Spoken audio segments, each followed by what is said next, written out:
Bienvenue dans une divagation, c'est-à-dire un cheminement de pensée. Le sujet qui nous intéresse ici, c'est le bonheur. Bonheur vient du vieux français bonne heure, qui peut se traduire par bonne chance. La chance regroupe les circonstances qui ne dépendent pas de l'individu, ce qui la fait apparaître comme transcendante. L'homme n'aurait pas beaucoup d'influence. Pourtant, l'homme va agir pour être heureux. Il y a une recherche du bonheur, mais il y a différentes manières d'y parvenir. Il y a un problème de définition du bonheur et de la nature du bonheur. Il y a aussi la question de notre capacité à être heureux. Est-ce que le bonheur est un état de l'individu ou est-ce quelque chose que l'on acquiert? Le bonheur peut aussi bien être une fin qu'un moyen. En tant que fin, le bonheur serait la conséquence de l'action humaine. En tant que moyen, le bonheur serait cause de notre action. Mais dans ce cas, cela voudrait dire que l'homme rechercherait quelque chose de supérieur. Et le bonheur, est-ce un but individuel ou est-ce que l'homme le recherche pour le collectif? Grand 1, ce qu'est le bonheur.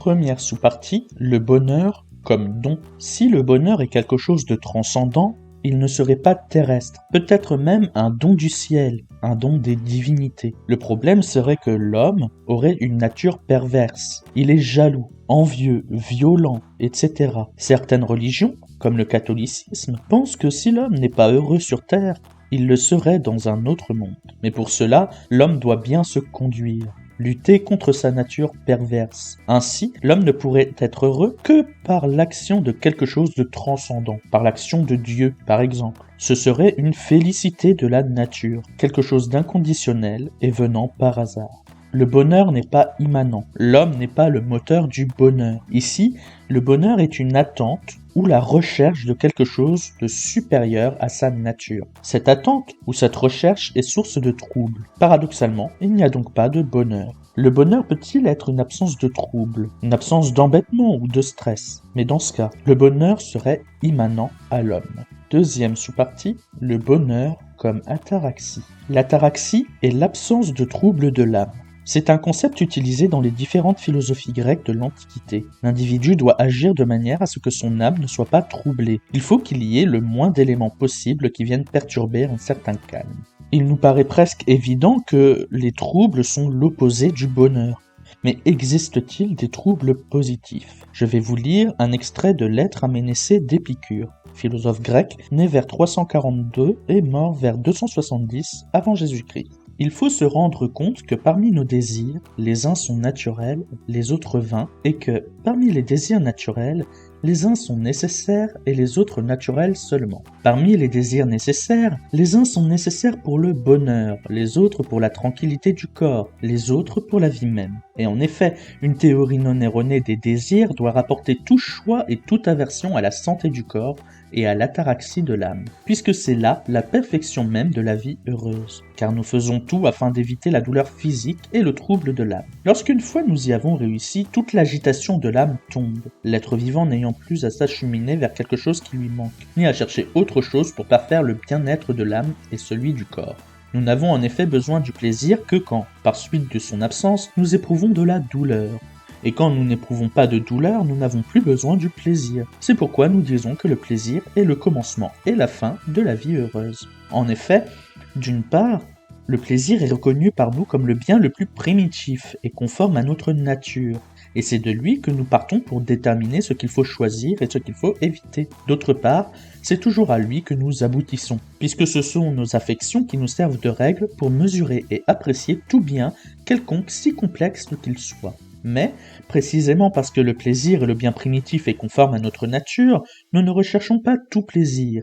Et il y a des cas où nous passons par-dessus beaucoup de plaisir, savoir lorsqu'ils doivent avoir pour suite des peines qui les surpassent. Et, d'autre part, il y a des douleurs que nous estimons valoir mieux que des plaisirs, savoir lorsque, après avoir longtemps supporté des douleurs, il doit résulter de là pour nous un plaisir qui les surpasse. Tout plaisir, pris en lui-même et dans sa nature propre, est donc un bien, et cependant tout plaisir n'est pas à rechercher. Pareillement, toute douleur est un mal, et pourtant, toute douleur ne doit pas être évitée. En tout cas, chaque plaisir et chaque douleur doivent être appréciés par une comparaison des avantages et des inconvénients à attendre. Car le plaisir est toujours le bien et la douleur le mal. Seulement, Il y a des cas où nous traitons le bien comme un mal et le mal, à son tour, comme un bien. C'est un grand bien, à notre avis, que de se suffire à soi-même, non qu'il faille toujours vivre de peu, mais afin que si l'abondance nous manque, nous sachions nous contenter du peu que nous aurons, bien persuadés que cela jouisse le plus vivement de l'opulence qui ont le moins besoin d'elle, et que tout ce qui est naturel est aisé à se procurer, tandis que ce qui ne répond pas à un désir naturel est malaisé à se procurer. Le bonheur pourrait être atteint selon la gestion de nos désirs. Certains favoriseraient notre accès au bonheur, d'autres non. Épicure a pensé une classification des désirs. Les désirs peuvent être vains ou naturels. Les désirs vains ne doivent pas être satisfaits, comme la surconsommation d'alcool. Les désirs sont soit naturels, soit nécessaires. Les désirs naturels peuvent être satisfaits mais avec modération, comme la consommation de tiramisu. Les désirs nécessaires sont l'ataraxie, qui concerne surtout le bien-être psychologique, les calmes du corps, comme les démangeaisons et les rapports sexuels, et le fait de vivre, comme se nourrir. Les deux derniers sont des besoins dans la philosophie épicurienne.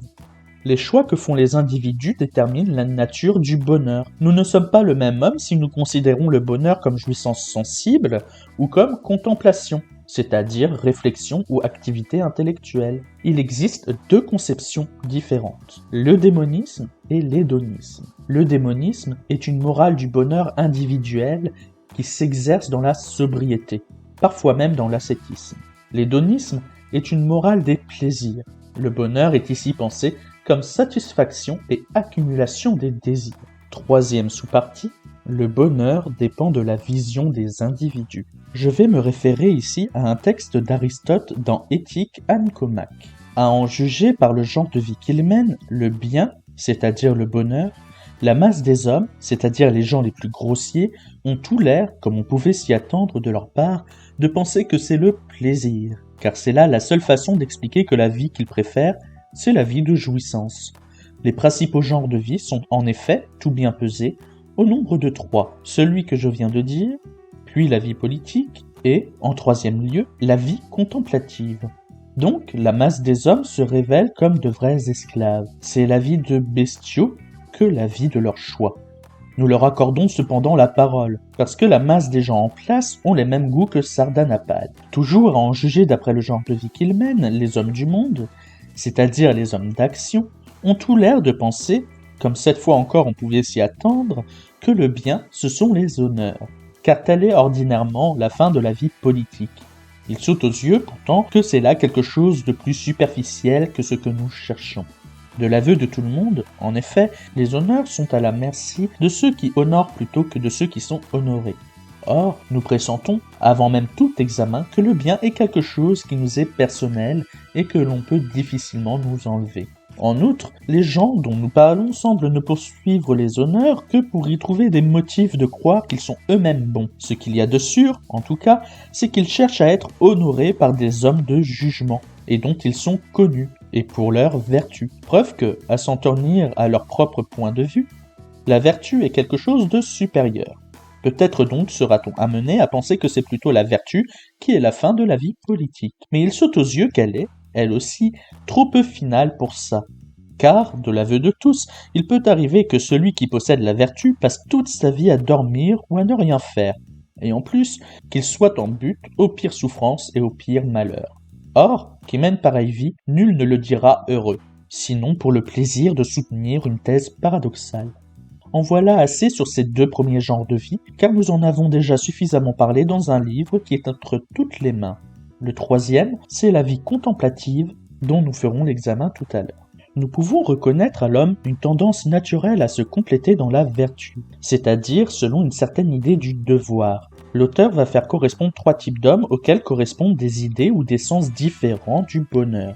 Il y aurait l'homme de la masse, pour qui le bonheur serait jouissance sensible. Aristote y joint l'exemple de Sardanapale. Autre nom du conquérant roi d'Assyrie Assurbanipal de 669 à 631 avant Jésus-Christ, responsable de la destruction de Babylone, alors aux mains de son frère qui l'a égorgé, et responsable de la destruction de Thèbes.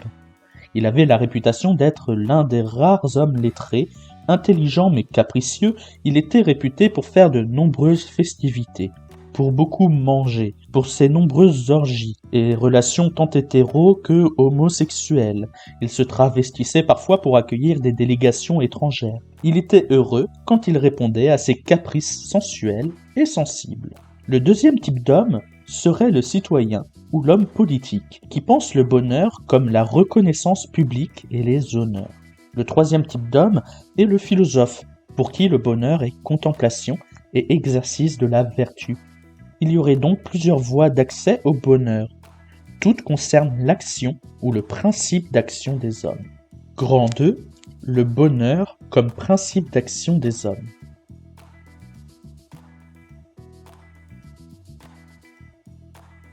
Première sous-partie, le bonheur comme souverain bien. Souverain bien signifie bien suprême. C'est la chose qui serait au-dessus de tout, une chose qui pourrait se suffire à elle-même. Par tradition, il s'agit de l'articulation de la vertu et du bonheur. La vertu vise l'action bonne, c'est-à-dire l'adéquation des moyens et de la fin. Des moyens adéquats et légitimes pour accéder au bonheur.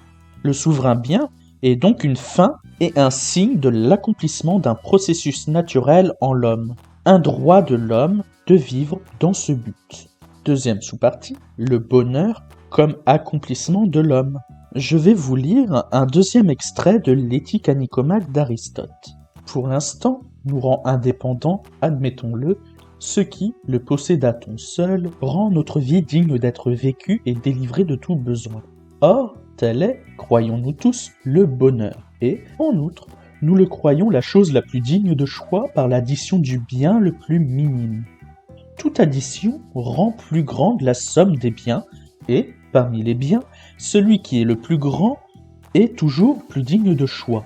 Le bonheur est donc, cela saute aux yeux, quelque chose de final et d'indépendant, étant bien entendu qu'il est, pour commencer, la fin à laquelle sont ordonnés tous les objets de notre action. Mais dire que le bien suprême a pour nom bonheur, il saute aux yeux que c'est énoncer un truisme. Et bien sûr, on est encore en droit après cela de désirer nous entendre dire plus clairement ce qu'il est. Peut-être donc y parviendrait-on si l'on pouvait saisir quelle est la tâche de l'homme. De même, en effet, que pour un joueur de hautbois, pour un sculpteur, disons pour un artisan quel qu'il soit, et en général pour toutes les choses qui ont une tâche à accomplir et une action à faire, c'est dans cette tâche que, de l'aveu de tous, réside le bien et la perfection. De même, tout le monde le reconnaîtra sans doute volontiers. En va-t-il pour l'homme, s'il est vrai qu'il a lui aussi sa tâche? Mais quoi? Il y aurait, pour le menuisier, pour le cordonnier, des tâches et des actions qui soient leurs tâches et leurs actions à eux, et il n'y en aurait pas pour l'homme, mais la nature en aurait fait un être sans tâche, inerte? Ne vaut-il pas mieux admettre que, de même que l'œil, la main, le pied, et en général chacune des parties du corps ont, ainsi qu'ils sautent aux yeux, leurs tâches à eux, de même lui aussi a, en dehors et au-delà de toutes ces tâches particulières, sa tâche à lui? Quelle pourrait-elle donc bien être? Vivre, en effet, il saute aux yeux que c'est quelque chose que l'homme a en commun avec les plantes elles-mêmes. Or, nous recherchons la tâche propre de l'homme. Il faut donc mettre hors de question la vie de nutrition et de croissance. Viendrait ensuite une vie que l'on pourrait appeler sensitive. Mais il saute aux yeux qu'elle aussi, l'homme l'a en commun avec le cheval, le bœuf, en un mot, l'animal lui-même. Reste donc une vie que l'on pourrait appeler active. Vie de la partie qui a une règle. Celle-ci d'ailleurs se divise en deux parties, l'une qui obéit à la règle, l'autre qui l'a, c'est-à-dire qui la pense. Mais cette vie se prenant elle-même en deux sens, c'est la vie au sens d'activité qu'il faut ici faire entrer en ligne de compte, car c'est elle, de l'aveu de tous, qui réalise le sens le plus propre du mot de vie. Mais si nous posons comme tâche de l'homme une certaine vie, et si celle-ci consiste en une activité de l'âme, c'est-à-dire en des actions indissolublement unies à la règle, et si la tâche de l'homme bon est d'accomplir cela bien et parfaitement, et si enfin chaque chose est bien accomplie lorsqu'elle l'est suivant sa vertu propre, si donc il en est ainsi, le bien de l'homme sera une activité de l'âme selon la vertu, et, s'il y a plusieurs vertus, selon la meilleure et la plus achevée. Et ajoutons encore, dans une vie achevée, car une seule hirondelle ne fait pas le printemps, ni un seul beau jour, et pas davantage ne suffit-il pour voir l'homme heureux et bienheureux d'un seul jour, ni même d'un court laps de temps. L'auteur use du sens commun. Le bonheur est une cause suffisante pour motiver notre vie. Nous n'aurions besoin de rien d'autre pour vouloir vivre. Le bonheur est aussi quelque chose d'indépendant, qui n'est pas en relation à autre chose. Le bonheur est aussi cause finale. Il motive l'homme dans le but d'être heureux. C'est donc évident pour l'auteur que le bonheur est le bien suprême. On se donne le bonheur comme objectif parce qu'on ne sait pas pourquoi nous sommes en vie. Comme pour le sculpteur qui a pour bien de sculpter. Être heureux, c'est être un homme ou une femme accompli. Aristote va envisager des objections. La première vocation de l'homme serait tout simplement de vivre, comme tous les autres êtres vivants. Mais dans ce cas, ce ne serait pas le propre de l'homme. C'est une recherche plus vaste que la recherche du simple bonheur que nous pensons actuellement. Mais ce bonheur, tel que décrit par Aristote, rendrait l'homme unique dans le monde des vivants. Plus encore, l'auteur lie cela à l'idée que ce qui rend l'humain unique, c'est la partie active de son âme, c'est-à-dire la partie qui a une règle, celle-ci trouvée par nos facultés intellectuelles. Elle rendrait possible la vertu, avec deux parties, l'une qui pense la règle et l'autre qui obéit à la règle. L'homme a pour tâche de bien agir. Une fois fait, l'homme est heureux. Le bonheur est à la fois but et principe d'action. On parle de l'humain. Ici, cela semble être une dimension individuelle, mais c'est tout autant une dimension politique.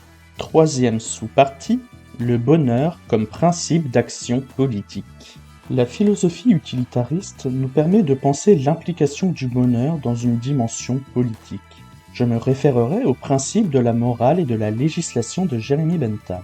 Philosophe, juriste et homme politique anglais, né en 1748 et mort en 1832. Il est le fondateur de l'utilitarisme. C'est l'idée que le bien moral est ce qui sert le plus grand nombre et non un seul individu. Il faut privilégier des mesures qui provoquent le plus grand bonheur possible pour le plus grand nombre de personnes possible. Cela donne lieu à une arithmétique des plaisirs. Le bonheur est quelque chose de quantitatif et qui varie suivant plusieurs points. Il faut que l'action envisagée provoque le bonheur le plus intense possible, mais il faut que celui-ci dure le plus longtemps possible, qu'il soit le plus probable ou assuré possible, qu'il soit proche géographiquement de nous, qu'il soit fécond en provoquant d'autres plaisirs, et qu'il soit le plus étendu possible, en touchant le plus grand nombre d'individus possible. Mais nous nous rendons compte de la difficulté des individus à mettre cela en œuvre. Ce serait en charge d'un État. Cela sans prendre en compte les particularités, cela permet d'interroger le rapport de l'homme au bonheur. Grand 3, l'homme et le bonheur. L'homme pourrait prétendre au bonheur soit par des faits matériels ou physiques, soit par la réflexion. Il y a quelque chose de contingent dans le bonheur, c'est-à-dire qu'il dépend de plusieurs éléments qui sont parfois fluctuants. Première sous-partie, le corps de l'homme l'empêche d'être heureux. L'idée que l'homme ne peut pas atteindre le bonheur à cause de son corps est une idée présente dans la plupart des philosophies, de Platon à Schopenhauer, puis en poursuivant de manière contemporaine dans certaines analyses. Freud, neurologue et psychanalyste autrichien, né en 1856, mort en 1939, a contribué à cette idée dans Malaise dans la civilisation. La question du but de la vie humaine a été posée d'innombrables fois. Elle n'a encore jamais reçu de réponse satisfaisante. Peut-être n'en comporte-t-elle aucune. Mais de ces esprits interrogeants qui l'ont posée ont ajouté « S'il était avéré que la vie n'eût aucun but, elle perdrait à nos yeux toute valeur. » Mais cette menace n'y change rien. Il semble qu'on ait plutôt le droit d'écarter la question. Elle nous semble avoir pour origine cet orgueil humain, dont nous connaissons déjà tant d'autres manifestations. On ne parle jamais du but de la vie des animaux, sinon pour les considérer comme destinés à servir l'homme. Mais ce point de vue lui aussi est insoutenable, car nombreux sont les animaux dont l'homme ne sait que faire, sauf les décrire, les classer et les étudier. Et des multitudes d'espèces se sont d'ailleurs soustraites à cette utilisation par le fait qu'elles ont vécu et disparu avant même que l'homme ne les ait aperçues. Il n'est décidément que la religion pour savoir répondre à la question du but de la vie. On ne se trompera guère en concluant que l'idée d'assigner un but à la vie n'existe qu'en fonction du système religieux. Ainsi nous faut-il remplacer la question précédente par cette autre, moins ambitieuse. Quels sont les desseins et les objectifs trahis par la conduite des hommes? Que demandent-ils à la vie? Et à quoi tendent-ils? On n'a guère de chance de se tromper en répondant « ils tendent au bonheur ». Les hommes veulent être heureux et le rester. Cette aspiration a deux faces. Un but négatif et un but positif. D'un côté, éviter douleur et privation de joie, de l'autre, rechercher de fortes jouissances. En un sens plus étroit, le terme bonheur signifie seulement que le second but a été atteint. En corrélation avec cette dualité de but, l'activité des hommes peut prendre deux directions, selon qu'ils cherchent, de manière prépondérante ou de manière exclusive, à réaliser l'un ou l'autre. On le voit, c'est simplement le principe du plaisir qui détermine le but de la vie, qui gouverne dès l'origine des opérations de l'appareil psychique. Aucun doute ne peut subsister quant à son utilité. Et pourtant, l'univers entier, le macrocosme aussi bien que le microcosme, cherche querelle à son programme. Celui-ci est absolument irréalisable. Tout l'ordre de l'univers s'y oppose. On serait tenté de dire qu'il n'est point entré dans le plan de la création que l'homme soit heureux. Ce qu'on nomme bonheur, au sens le plus strict, résulte d'une satisfaction plutôt soudaine de besoins ayant atteint une haute tension et n'est possible de par sa nature que sous forme de phénomène épisodique. Toute persistance d'une situation qu'a fait désirer le principe du plaisir n'engendre qu'un bien-être assez tiède. Nous sommes ainsi faits que le contraste est capable de nous dispenser une jouissance intense, alors que l'état lui-même ne nous en procure que très peu. Ainsi, nos facultés de bonheur sont limitées par notre constitution. Or, il nous est beaucoup moins difficile de faire l'expérience du malheur. La souffrance nous menace de trois côtés. Dans notre propre corps, qui, destiné à la déchéance et à la dissolution, ne peut même se passer de ces signaux d'alarme que constituent la douleur et l'angoisse. Du côté du monde extérieur, lequel dispose de forces invincibles et inexorables pour s'acharner contre nous et nous anéantir. La troisième menace, enfin, provient de nos rapports avec les autres êtres humains. La souffrance issue de cette source nous est plus dure peut-être que tout autre. Nous sommes enclins à considérer comme un accessoire en quelque sorte superflu, bien qu'elle n'appartienne pas moins à notre sort et soit aussi inévitable que celle dont l'origine est autre. L'auteur reprend une réflexion conduisant à penser le bonheur comme but de l'existence humaine, bien qu'il y ait une conception religieuse évoquée. Il y a deux manières de considérer le bonheur, l'une de manière privative et l'autre de manière positive. Le premier pense le bonheur comme esquive de la douleur. La seconde va être l'obtention de différentes jouissances. Rapidement, le plan de l'homme à être heureux se trouve mis à mal. Dieu ou la nature n'a pas fait l'homme apte à être heureux, il est fait avec divers handicaps. Il y a un changement de définition par l'auteur. Être heureux, c'est satisfaire soudainement un besoin. Le bonheur est un phénomène épisodique. Si cela persiste, cela reviendrait à un bonheur comme bien-être tiède. Pour Freud, le bonheur ne peut donc pas être un état. On aurait plus facilement accès au malheur. Il y a notre corps qui peut être malade, blessé, stressé, mort, etc. Le malheur est aussi amené par l'environnement avec la météo, les diverses catastrophes, les animaux sauvages, etc. Et la société peut aussi être cause de frustration. Ainsi, le bonheur ne pourrait être que superflu. Et pourtant, on se le donne comme une fin, comme quelque chose à atteindre. C'est une fin de notre raison. Deuxième sous-partie, le bonheur est un idéal de l'imagination. Ici, je me réfère à Kant, dans les fondements de la métaphysique des mœurs. Les impératifs de la prudence, si seulement il était aussi facile de donner un concept déterminé du bonheur, seraient tout à fait de la même nature que ceux de l'habileté. Ils seraient tout aussi bien analytiques. Car ici comme là, l'on pourrait dire que qui veut la fin veut aussi, nécessairement selon la raison, les moyens indispensables d'y arriver qui sont en son pouvoir. Mais, par malheur, le concept du bonheur est un concept si indéterminé que, malgré le désir qu'a tout homme d'arriver à être heureux, personne ne peut jamais dire en termes précis et cohérents ce que véritablement il désire et il veut. La raison en est que tous les éléments qui font partie du concept de bonheur sont dans leur ensemble empirique, c'est-à-dire qu'ils doivent être empruntés à l'expérience, et que cependant, pour l'idée du bonheur, un tout absolu, un maximum de bien-être dans mon état présent et dans toute ma condition future, est nécessaire. Or, il est impossible qu'un être fini, si perspicace et en même temps si puissant qu'on le suppose, se fasse un concept déterminé de ce qu'il veut ici véritablement. Veut-il la richesse?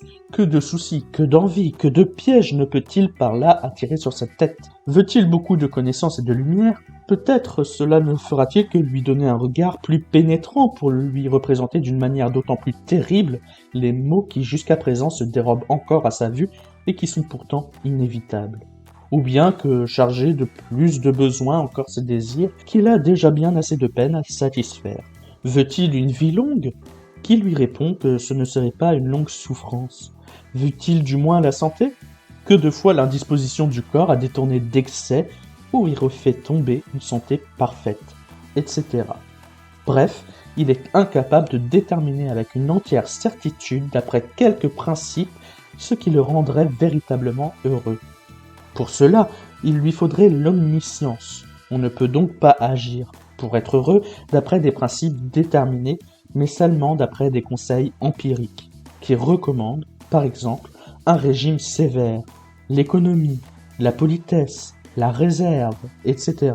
Toutes choses qui, selon les enseignements de l'expérience, contribuent en thèse générale pour la plus grande part au bien-être. Il suit de là que les impératifs de la prudence, à parler exactement, ne peuvent commander en rien, c'est-à-dire représenter des actions d'une manière objective comme pratiquement nécessaires, qu'il faut les tenir plutôt pour des conseils que pour des commandements de la raison. Le problème qui consiste à déterminer d'une façon sûre et générale quelle action peut favoriser le bonheur d'un être raisonnable est un problème tout à fait insoluble. Il n'y a donc pas à cet égard d'impératif qui puisse commander, au sens strict du mot, de faire ce qui rend heureux, parce que le bonheur est un idéal, non de la raison mais de l'imagination, fondé uniquement sur des principes empiriques, dont on attendrait vainement qu'ils puissent déterminer une action par laquelle serait atteinte la totalité d'une série de conséquences en réalité infinies. Cet impératif de la prudence serait en tout cas, si l'on admet que les moyens d'arriver au bonheur se laissent fixer avec certitude, une proposition pratique analytique. L'auteur évoque des impératifs de la prudence. C'est un impératif hypothétique. Il diffère de l'impératif catégorique, c'est-à-dire de ce qui doit être fait inconditionnellement. L'impératif hypothétique a une forme de si alors. Si tu veux être heureux, alors mange du tiramisu. C'est une démarche analytique. Il y a une étude de chaque élément et de chaque particularité. Cela peut être également un impératif de la prudence, c'est-à-dire une réflexion sur les moyens que l'on peut utiliser pour atteindre une fin. Le problème pour Kant est que le bonheur est un concept indéterminé. Il dépend des individus. Les éléments du bonheur sont empiriques. Ils sont empruntés aux expériences particulières. L'homme est un être fini, il n'est pas absolu, et ne peut donc pas produire un concept déterminé de sa volonté en vue du bonheur. Aristote critiquait cela également. Pour certains, le bonheur c'est la richesse, pour d'autres c'est la reconnaissance, etc. L'homme n'est pas omniscient, il ne sait pas tout. Ainsi, pour être heureux, il n'y a pas de principe, seulement des conseils, d'où l'idée d'impératif hypothétique. Les conseils vont dans le sens du bien-être, quel que soit le domaine. Il n'y a rien de nécessaire ou de garanti. Pour Kant, le bonheur ne peut pas être un idéal de la raison, parce qu'il n'y a rien de déterminé ou de connu. C'est donc un idéal de l'imagination, des principes ou expériences empiriques dépendant des individus. C'est un ensemble de propositions concernant l'action.